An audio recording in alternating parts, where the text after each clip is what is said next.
Happy Easter! Happy Easter! Easter season pa rin. Mahaba yung Easter season hanggang sa Pentecost. 50 days, no? We thank God for the season, that the most important season. As we also thank God for Good Shepherd Sunday, this fourth Sunday of Easter. Also, it is Mother's Day. Happy Mother's Day. I love you, dear mothers. No? Salamat sa Diyos. Mamaya, may photo booth yata ang mga nanay, no? Mga nanay lang. Kailangan nyo ng preba, no? Na kayo'y tuloy ba? Anyway, so, salamat sa... Then, kaya nakiusap ako sa choir kung pwede yung kanta babawasan kasi we have Vocation Sunday today also, maraming celebration, ano? Kaya we will try to fit it in this short period of time. First, we talk of Good Shepherd Sunday. Then we talk of our new Pope. We talk of many things. First, today is Good Shepherd Sunday. Yung pagpapastol, hindi masyado sa kultura natin eh. Pero sa kultura ng panahon ni Jesus, usong-uso ang mga shepherds, di ba? Remember the first visitors of Christ, of Jesus Christ, the newborn child, shepherds, no? How important shepherding is. But for us, sino ba nagpapastol? Kaya hindi masyadong akma sa ating kultura. But we adapt it. We know what shepherds are. We know what pastors are. Ang mga pastol ba, nangunguna sa atin, nasa harap, nasa gitna, o nasa likuran? Ano sa palagay nyo? Kung nasa harap, kailangan talaga nasa harap, di ba? Kasi dapat may vision, no? Pag wala kang vision, hindi mo lang pupuntahan, wala kang direksyon, anong klaseng pastol? Nawawala, pati yung pastol nawawala. So we have to have a good vision. It is important, he is in front. Pero hindi na siya pwede nasa harap. Pag nasa harap, kawawa yung nasa likod. Kawawa yung nasa gitna. Kaya ang mabuting pastol, hindi lang nasa harap. Kailangan nasa gitna rin. Ano yung nasa gitna? Sabi ng ating yumaong Santo Papa, sabi niya napakaganda eh. No? Sabi niya, kailangan ang mga pastol kaamoy ng tupa. No? Kaamoy. No? Kaya pareho lang yung amoy, di ba? Melon, amoy, di ba? May amoy, di ba? Kailangan kaamoy, no? One with, no?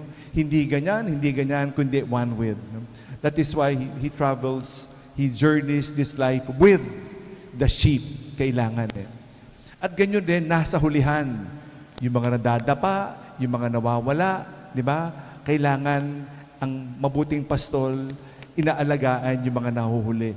Kaya ang mabuting pastol, palipat-lipat. Minsan nasa harap, minsan nasa gitna, minsan nasa hulihan. No? Ganyan din naman tayo, di ba? Mga nagpapastol. Hindi lang naman para sa mga pastol, no? Pero para sa mga magulang, para sa mga nanay, as we honor Mother's Day, we thank God for this reminder for us. Jesus, the Good Shepherd, one of the wonderful images, no? Depiction of Christ as a Good Shepherd who will lay down His life. Kailangan ng ating pastol. Very, very timely sapagkat bukas, eleksyon. Pipili tayo ng ating mga pastol na mangunguna para sa atin. Nasa harap, nasa gitna, nasa hulihan. We have to pray hard. We have to pray hard for our pastors who will lead us for tomorrow's election. We pray. No, we pray for leaders, good leaders. Talaga naman, may malasakit sa tupa. May tunay na malasakit. Hindi malasakit tuwing eleksyon lang. Di ba? Alam niyo ba yung kwento na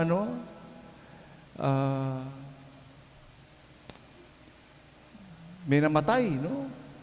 Pumunta siya sa smoking area. No? Nasa smoking siya, di ba? Nung bumukas yung elevator, sabi niya, wow! No? Ang ganda-ganda, di ba? Para kang nasa five-star resort, ang ganda-ganda, ang babango ng mga tao, ang gaganda, no? Ang sarap ng pagkain, di ba? Tapos, sumaray elevator, no? Bumukas, no? Nasa langit, di ba? Sabi niya, wow, no? Ganito pala yung langit, ang tahimik, very, very peaceful, no? At nagising siya, di ba? Nung nagising siya, sabi niya, mamili ka. Saan mo gusto? Sa smoking o sa non-smoking? Sabi niya, ganyan pala kaganda sa smoking, di ba? Nalangang ako sa smoking, di ba? So,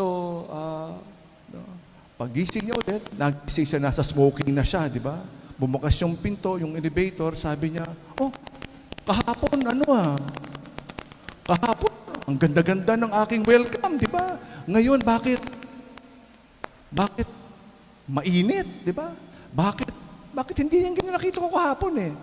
Sabi niya kahapon, kampanya, di ba? Ngayon, tapos na yung kampanya, ito na yung realidad. Nasa impyerno na tayo. Nasa smoking area na tayo, di ba? So, wag tayo magpaloko sa mga kampanya, no, sa nagpapakita ng magandang ayuda, pero hanggang ayuda, tapos huhutin naman yung ayudang yan sa atin. So, to be very, very careful. So, we thank God and we pray for good shepherds tomorrow.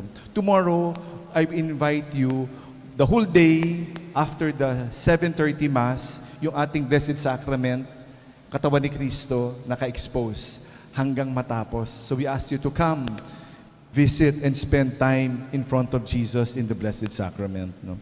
We ask you to join us. And today, we pray for mothers, shepherds. Alam nyo naman, no, ang paborito kong kwento tungkol sa Mother's Day. How beautiful, di ba? May interview, di ba? Alam niyo yung interview? No? Kinuwento ko na to, kukwento ko lang ulit para sa hindi nakakarinig, di ba? Job interview, 24/7, no? 7 days a week, 30 days a month, 365 days a year. Walang day off. Tapos, paano, may bakasyon ba? Walang bakasyon, di ba? Meron bang oras kumain? Walang oras. Pwede bang umupo? Pwede bang matulog? Wala. Sabi niya, anong klaseng job interview yan? Sabi niya, imposible niyang hinihingi niyo. Sabi niya, excuse me, yan ang ginagawa ng mga nanay. 24 oras. It is a thankless job. Pinadala ko yung video na yan eh. At ang sumagot sa akin, sabi niya, naku, it is such a thankless job. 6 yung anak ko, pati yung asawa, 7 kong anak. Thankless job ang pagiging nanay. Sabi ko, naku, naaawa naman ako dito sa nanay na ito. No, parang it is such a thankless job. I hope mothers do not feel it is a thankless job. It is a gift. No? We pray for mothers who feel that the love given ng pag-aaruga, pagiging nanay, is a thankless job. Parang walang dahilan. So we thank God for our mothers. We thank God for this. It is not easy. It is nothing compared to what fathers do, I believe. No? Kaya nga, ang pinaka-number 1 celebration sa buong mundo ay Christmas, New Year's, at pagkatapos itong araw na ito, to honor our mothers. But I have one last story to tell you about a mother's request. Mother's Day eh. Sabi ng mga anak, ang anak niya, 11 yung anak niya. No? Hindi ko nakukwento kung sino, pero yumao na. No? Sabi nila, mahal naman niya hindi nila kanilang ina. Sabi ng mga bata, anong pwede namin irigalo sa inyo, no? Nanay, mother, what do you want as a gift? Sabi niya, I want you to go on a retreat. That is your gift to you. Magre-retreat tayo kasama si Father. 3 araw. No? Sabi niya, hindi makahindi yung mga bata, di ba? So nag-retreat, di ba? Nag-retreat. No? And it was the best birthday gift the mother received. Kasi ang mga nanay, kasi ang bida mga nanay siyempre ang gusto ng nanay, magkita-kita tayo lahat bilang isang pamilya sa langit, hindi ba? And it is one way, there are many, many ways, pero isang magandang paraan ang ginusto ng nanay. Sana matulungan sa 3-day retreat. Sabi niya, sagot ko sa isang napakagandang lugar, sagot ko yung ating retreat. Basta pumayag lang kayo lahat sumama. At sumama naman. At sumama naman. We pray for her soul. We pray for all mothers as we especially pray for them. As we pray for our motherland who will undergo elections tomorrow. We pray for our country. We pray for this gift of motherhood. We thank God for the gift of good shepherding, this Good Shepherd Sunday. Salamat sa Diyos. Alleluia. Alleluia.